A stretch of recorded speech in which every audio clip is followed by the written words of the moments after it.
O Senhor esteja convosco, Ele está no meio de nós.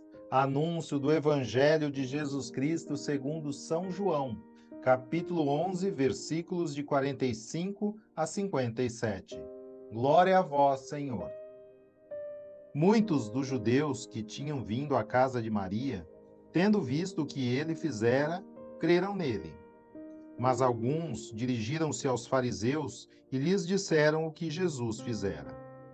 Então os chefes dos sacerdotes e os fariseus reuniram o conselho e disseram: Que faremos? Esse homem realiza muitos sinais.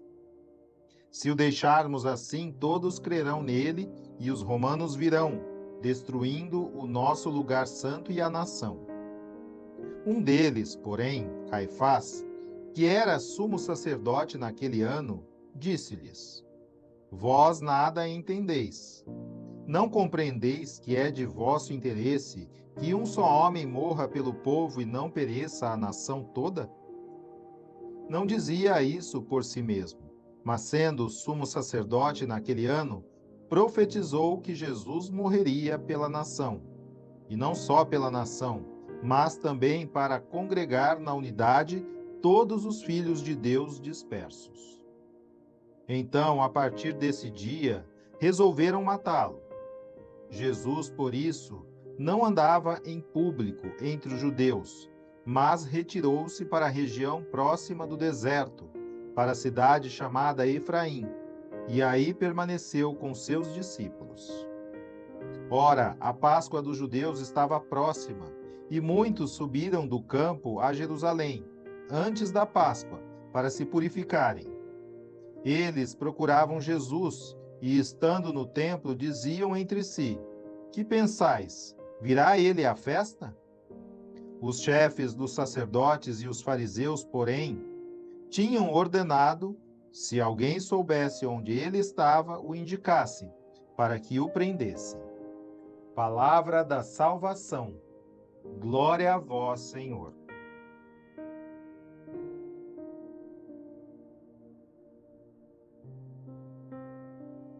Meu querido irmão, minha querida irmã, amados, o que me impressiona nessa passagem do Evangelho é como a soberba, o pecado, causa em nós a dureza de coração, a cegueira espiritual. Esses senhores afirmam que esse homem realiza muitos sinais. Eles esperavam o Messias e Jesus dá a eles diversos testemunhos e muitos sinais de que ele é o Messias esperado, culminando com a ressurreição de Lázaro. Mas nada amoleceu esses corações apegados às coisas do mundo. Poder, status, bens materiais, prazeres e ideologias. Assim como Jesus já havia dito quando contou a parábola do rico Epulão e do pobre Lázaro. Disse o Mestre em Lucas, capítulo 16, versículo 31, que Abraão respondeu ao rico: Se não ouvirem a Moisés e aos profetas, tampouco se deixarão convencer, ainda que ressuscite algum dos mortos. Pois bem, é muito fácil para nós enxergarmos a soberba e a cegueira espiritual dos chefes dos judeus a 2000 anos de distância. Assim como é muito mais fácil enxergar os defeitos dos outros do que olharmos para nós mesmos e enxergarmos os nossos defeitos. Mas esse evangelho é um grande alerta para nós, para combatermos a soberba que está em nós. Pois todos nós, mesmo depois de batizados, temos a tendência de retornarmos ao pecado original, de querermos ser como Deus, de nos colocarmos no lugar de Deus, autossuficientes, que achamos que sabemos aquilo que é o melhor para nós. Todos nós temos a tendência de nos apegarmos às coisas deste mundo e de colocarmos nossa esperança na matéria e não em Deus. E assim criamos e adoramos nossos bezerros de ouro, como fizeram os israelitas no deserto. Todos nós temos a tendência de buscarmos as glórias deste mundo e de acreditarmos em ideologias que afirmem e validem a permanência nos nossos pecados. Todos nós temos a tendência de acreditarmos num Deus que faça todas as nossas vontades, realize todos os nossos desejos e satisfaça todos os nossos caprichos. Na nossa cabeça, é Deus que deve nos servir, e não somos nós que devemos servir a Deus. Todos nós temos a tendência de fugir da cruz, fugir da dor e buscar o prazer. O antídoto para tantos males que nos afastam da verdade e, consequentemente, de Deus, é tomarmos nossa cruz de cada dia e seguirmos a Jesus com humildade e mansidão. Como ele mesmo disse em Mateus capítulo 11, versículos 28 a 30.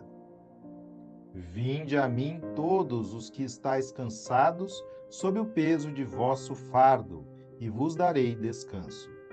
Tomai sobre vós o meu jugo e aprendei de mim, porque eu sou manso e humilde de coração, e encontrareis descanso para vossas almas, pois meu jugo é suave e meu fardo é leve.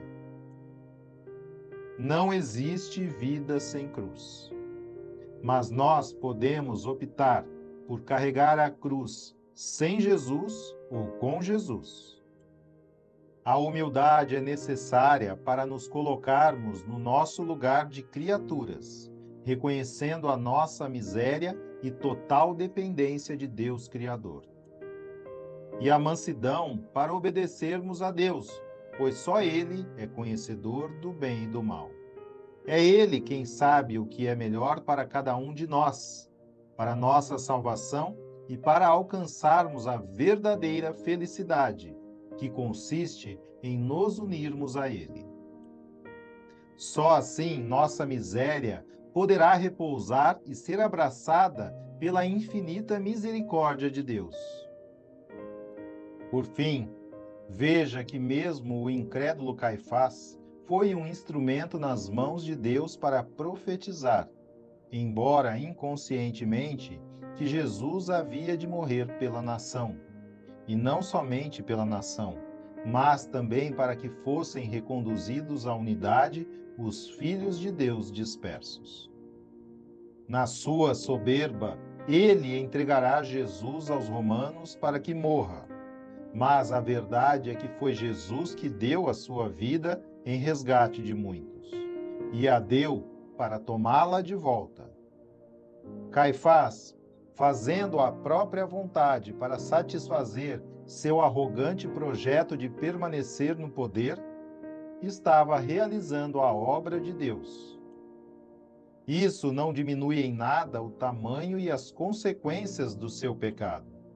Porém, nos mostra mais uma vez que quem está no comando da história é Deus, o Criador, e não as criaturas. Seja louvado nosso Senhor Jesus Cristo, para sempre seja louvado. Amém.